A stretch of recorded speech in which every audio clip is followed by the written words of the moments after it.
smo već otvorili razgovor o leadershipu, onda je važno i da definiramo što je to osobni razvoj, što je liderski razvoj, kako se oni eventualno preklapaju i gdje se tu uklapa zapravo coaching. Pa to bi zvučalo otprilike ovako. Dakle, osobni razvoj na neki način produbljivanje naše vlastite svijesti, širenje našeg vlastitog identiteta, odnosno pronalaženje načina kako da pređemo preko svojih limita, preko svojih granica.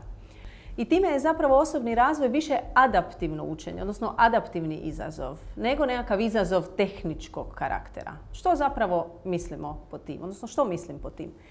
Najčešće klijenti koji dođu na leadership development, odnosno na leadership coaching, traže nekakve alate, nekakve tips and tricks, nekakve sitne savjete, ako hoćete, kako da bolje upravljaju svojom kompleksnom svakodnevicom. I što se najčešće dogodi? Da im zapravo ti alati nisu dovoljni. Dakle, oni ih nauče, međutim njihova svakodnevica i dalje ostaje kompleksna. I oni se najčešće i dalje u njoj gube, odnosno svega im je preko glave. To se najčešće događa zato što od liderskog razvoja, od leadership developmenta očekuju tehnički razvoj. Očekuju nekoliko alata koji će im pomoći riješiti njihove nedoumice. A ne radi se o nekoliko alata. Radi se o promjeni pogleda na svijet.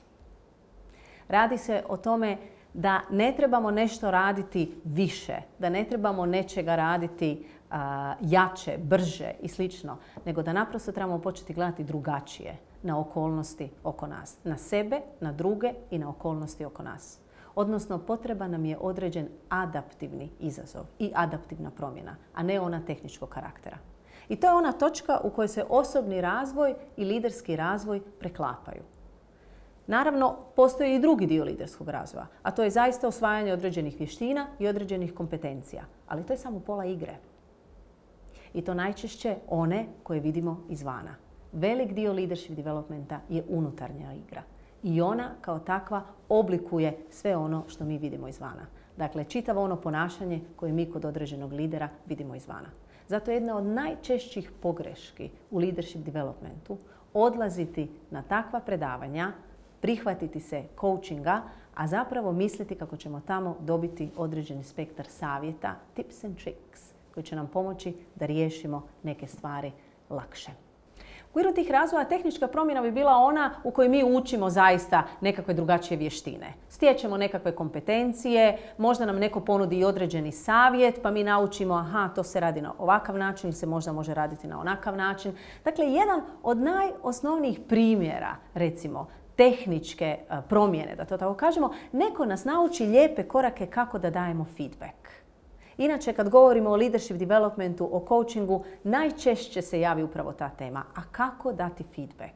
I kako po mogućnosti dati onaj feedback koji nije baš najugodnije za čuti? Koji su koraci za to? I onda naučimo sve te korake s tehničke strane i to još uvijek ne štima. I još uvijek imamo neki određeni problem. Dakle, ono što se tu onda od nas traži je da promijenimo neki naš pogled na svijet. Možda da promijenimo pogled na tu osobu kojoj dajemo feedback. Možda da vodimo razgovor sami sa sobom vezano za povjerenje koje tu imamo. Dakle, ono što se od nas traži u tom trenutku je da budemo spremni na određenu adaptivnu promjenu. Možda u smislu koliko smo spremni pustiti kontrolu, koliko smo spremni prihvatiti tuđe kriterije po pitanju toga kako se neki određeni posao radi. To nije područje tehničkog izazova, to je područje adaptivne promjene. Promjene našeg pogleda na svijet. Ako bismo to metaforički objasnili, onda bi rekli kad radimo tehničku promjenu, mi na neki način dodajemo nove alate u našu kutiju. Međutim, kad radimo adaptivnu promjenu, mi širimo volumen te naše kutije. Mi zapravo mijenjamo njezinu veličinu. Tako da u nju mogu stati možda nekakva dodatna, drugačija uvjerenja. U okviru coachinga mi zapravo nastojimo pomoći klijentu da doživi upravo tu adaptivnu promjenu. O čemu se tu radi? Polazimo od jednog uvjerenja kad ulazimo u coaching proces sa klijentom. Polazimo od uvjerenja da svi odgovori postoje u toj osobi. Dakle, da je naprosto svaka osoba koja dođe na coaching cjelovita, ima svu svoju kreativu, sva svoja rješenja. Mi smo tu da joj pomognemo određenim pitanjima izvući ta rješenja na površinu. To nam jednako tako govori da u adaptivnoj promjeni zapravo je sam čovjek i dio problema, ali ujedno i dio rješenja. Mi u coachingu ne podučavamo, mi pitamo i slušamo, tražeći zapravo rješenja za tu osobu u okviru te osobe.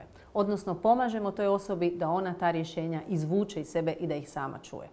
Zato netko tko dolazi na coaching ili na iskustvenu leadership development radionicu ne treba očekivati puno sadržaja u smislu toga da mi kao predavači to nosimo i da onda na taj način podučavamo naše klijente.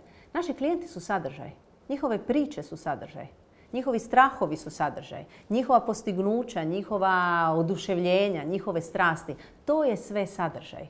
I mi zapravo kad idemo na takve radionice, dakle kad ih mi na neki način oblikujemo, mi zapravo radimo sa vrlo malo sadržaja. Ono s čim mi radimo je sa tim klijentima, sa tim polaznicima u trenutku. Slušajući sve ono što oni donose i zapravo radeći tu adaptivnu promjenu u tom trenutku s njima. Dakle, odgovarajući im na ono što oni donose, pitajući ih određena pitanja, tako da bi oni mogli u trenutku doživjeti određenu promjenu svojih možda najtvrđih uvjerenja. Da pokažemo na jednom primjeru kako to zapravo izgleda. Postojao je jedan klijent koji je bio opterećen time da mora rješavati apsolutno sve probleme svoga tima. Kad ga u tom trenutku pitamo kako to znate da to morate, najčešće odgovaraju pa zato što mi stalno dolaze sa nekakvim pričama, zato što me stalno nešto pitaju, zato što mi stalno nešto govore. Kako znate da od vas očekuju da to za njih riješite? Koliko god se to čini jednostavno pitanje, to u tom trenutku čovjeka zaustavi da se pomisli pa da, kako ja to zapravo znam? Pa meni to zapravo nitko nije rekao. Pa ja to znam jer ja pretpostavljam kad mi netko nešto govori iz mog tima da od mene traži da mu riješim taj problem. I to je trenutak kad mi radimo razliku između onoga što znači pretpostaviti i što znači znati.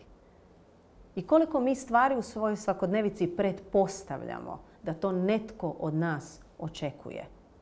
A koliko zapravo znamo da su to vrlo jasna očekivanja koja su stavljena ispred nas. Kad se razgovaramo na taj način, a razgovaramo se isključivo kroz pitanja, ne kroz podučavanje, klijenti stanu, zamisle se. Pogotovo nad pitanjima za koja nemaju automatski odgovor, koja ih zapravo tjeraju upravo da to naprave. Pauzu i da se zamisle, čekaj, kako ja to znam i kako bih eventualno mogla biti u krivu. Ili što bi još pored ovoga eventualno moglo biti točno. To je trenutak kad klijenti u okviru coachinga i leadership developmenta mijenjaju perspektivu. A zapravo kad se malo bolje razmislite, mi onog trena kad počnemo mijenjati perspektive u životu, mi počnemo mijenjati našu kvalitetu života, a ujedno i našu kvalitetu leadershipa.